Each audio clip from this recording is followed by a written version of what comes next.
प्रिय बंधूंनो, आज शनिवार आणि 3 मे आणि आजच्या दिवशी आपण संत फिलिप आणि जेम्स यांचा सण साजरा करीत आहोत।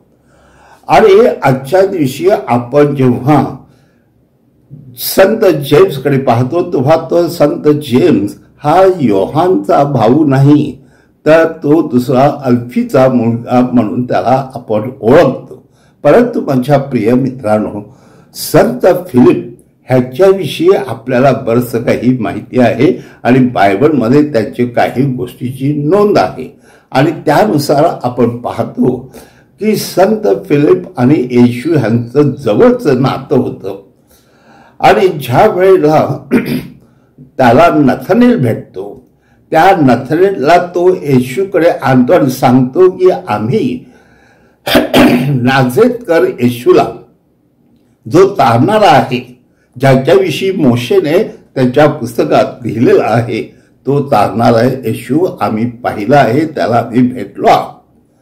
हो माझ्या प्रिय बंधूंनो, त्यावेळेला कदाचित नथानेलने त्याच्यावर विश्वास ठेवला नाही, कारण त्याला वाटत होतं नाझरेथातून काय चांगलं येऊ शकते। परंतु तो प्रत्यक्ष येशू जवळ आल्यानंतर त्याचे डोळे उघडले आणि खरोखर त्यांनी देखील येशूवर विश्वास ठेवला।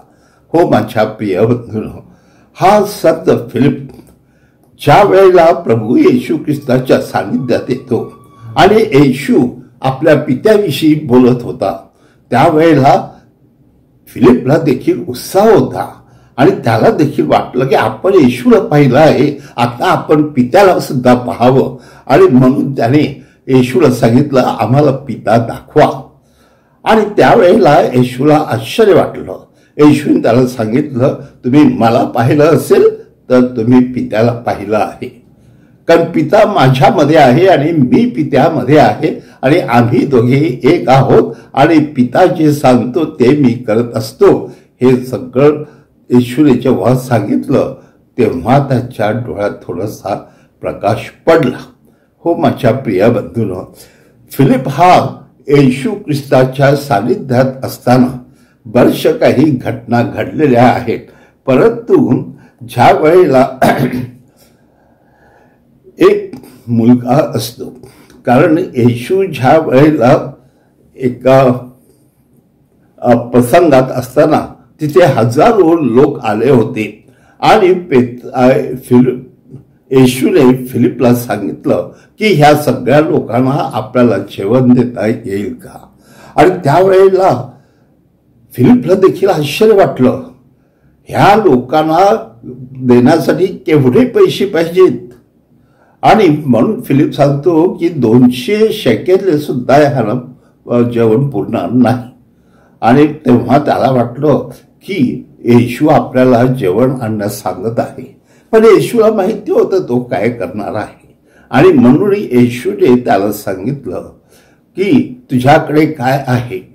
मग त्यावेळेला एका मुलाकडे 5 भाकऱ्या आणि 2 मासे होते, ते त्याने येशूला दिले। येशूने त्याद्वारे चमत्कार केला आणि 5000 पुरुष आणि इतर सगळ्या स्त्रिया आणि मुलं ह्यांना देखील जेवण दिलं।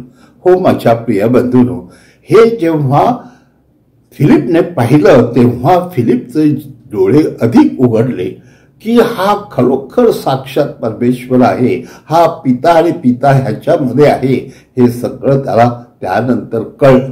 हो माझ्या प्रिय मित्रांनो, प्रभू येशू ख्रिस्ताच्या अधिक जवळ जात असताना आणि त्याला जर आपण ओळखलं नाही तर त्याने जे काही केलेलं आहे, तो जे काही बोललेला आहे, त्यानुसार आपण येशूला ओळखू शकतो की येशू हा खरोखर देवपुत्र आहे आणि त्या देवपुत्राने आपल्याही जीवनात चमत्कार केलेले आहेत, हे आपण कधी कधी विसरत असतो।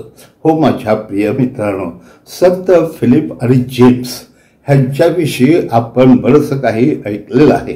परंतु प्रभू परमेश्वर आपल्याला येशू ख्रिस्त ह्याला त्यांचे डोळे उघडायचे आहेत, कारण त्यांच्याद्वारे येशूची अपेक्षा काय होती, त्याने शिष्य का निर्माण केले होते की त्याद्वारे त्याने लोकांना देवाकडे न्यावं, सुवार्ता सांगावी, त्यांच्या जीवनात बदल घडवावा, त्यांचं जीवनाचं परिवर्तन करावं, या सगळ्या गोष्टीसाठी येशू त्यांना खरोखर त्याचे शिष्य बनवत होता. आणि म्हणून आज आपण संत जेम्सबद्दल देखील विचार करत असताना त्यांनी देखील ही सुवार्ता पसरलेली आहे, त्यांनी देखील येशूचं कार्य केलेलं आहे. म्हणून परमेश्वराकडे त्याच्याबद्दल आभार मानूया.